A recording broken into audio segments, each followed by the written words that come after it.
Hi, Dan, Elder Millennial here.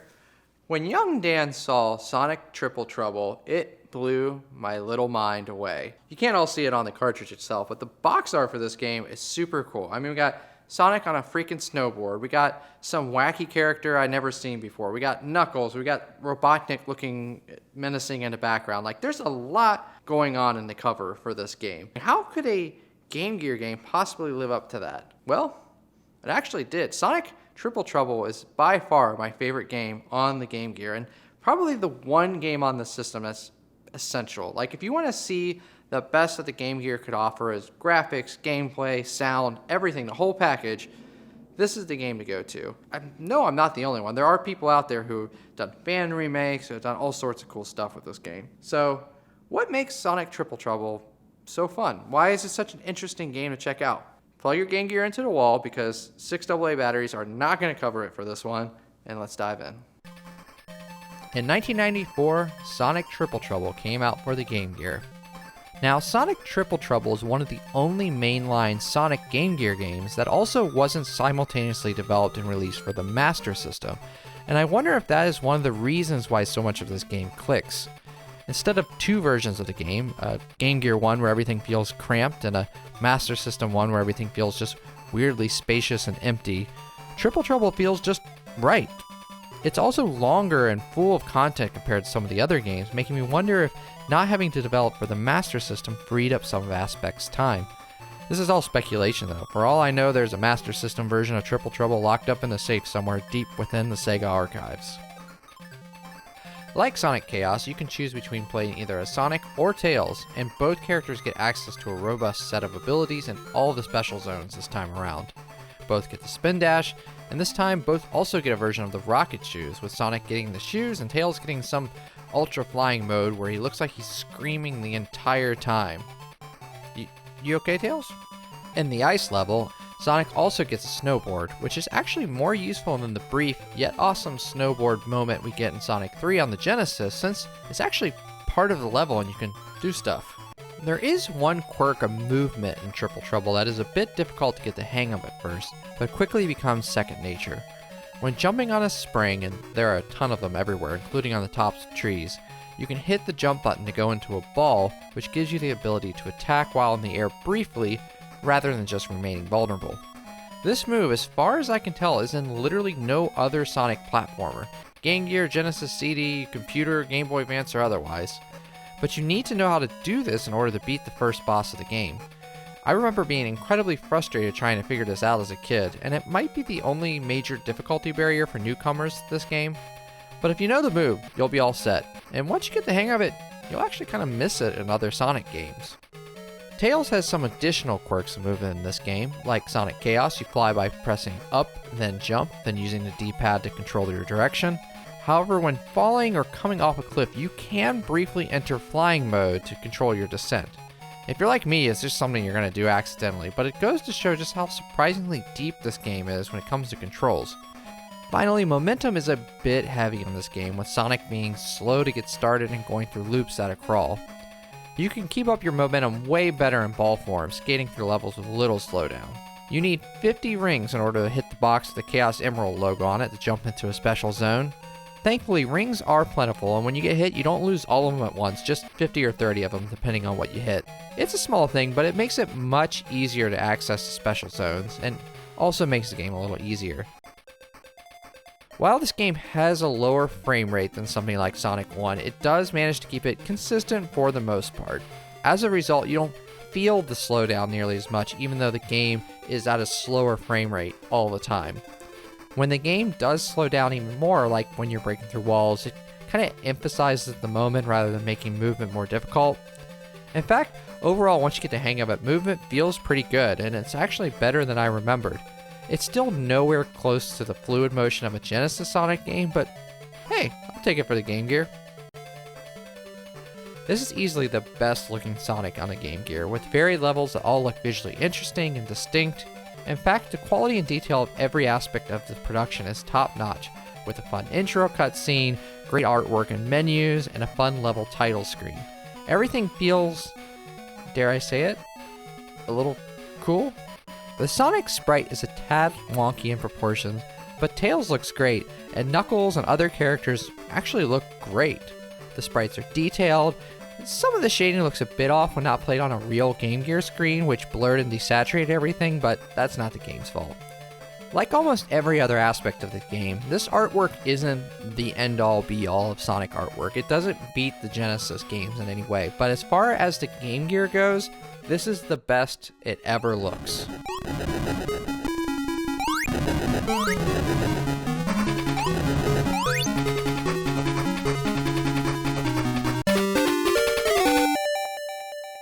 Something that I don't know where else to put in this video. The screen always blocks you and stops your momentum when you're trying to run past the final sign at the end of each stage. I don't know why this drives me so crazy, but it really does, because at the end of the stage, you're supposed to be at your fastest, blasting through the end, an unstoppable force, but instead you just kind of bump awkwardly into an invisible barrier and you kind of scoot along with it until you hit the sign, and it's just a goofy anticlimactic way to end each act, and it's in a few Game Gear Sonic games too, so I don't really know what wires got crossed to make this happen. Before we dive into each regular level, let's talk a little bit about the special zones. In my opinion, Triple Trouble has some of the best special stages of any of the 90s era Sonic platformers. I mean it, any of them. Yes, I'm including the Genesis and Sega CD in that statement. They're fun enough that I seek them out because I enjoy playing the special stages rather than look at them as something I have to endure in order to 100% the game and get those dastardly Chaos Gemeralds. What helps is that these are mostly more platforming, just harder. In Triple Trouble, each level takes place in a mysterious gray zone evoking a medieval labyrinth with waterfalls, destructible wooden casks, and old architecture.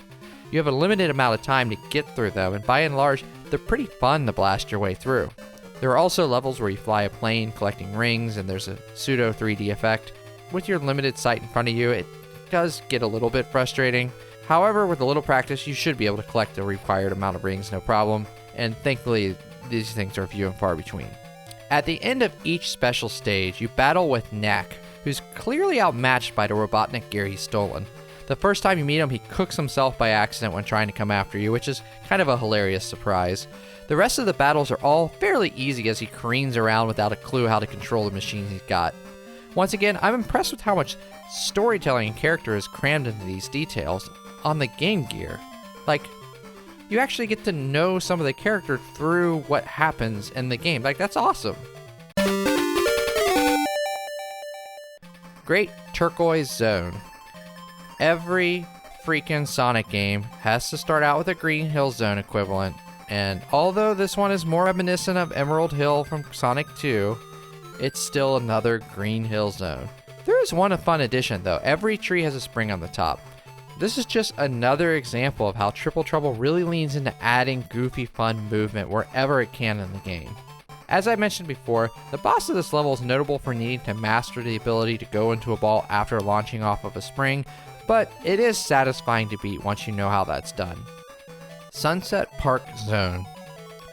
Man, this level is cool as hell. Taking inspiration from Sonic 2 for Genesis, this one has a very oil ocean vibe about it, except with a bunch of wind turbines, exploding track, and minecarts. Unlike the minecarts in other Sonic games, you can actually control these by spin dashing while in them, sending them leaping off the track and over ramps. When I was a kid, I absolutely loved the boss of this level. The end sign goes down, and rather than entering a new level, the music changes right then and there, and you're running down the back of a runaway train, fighting a long procession of bots as you make your way to the front.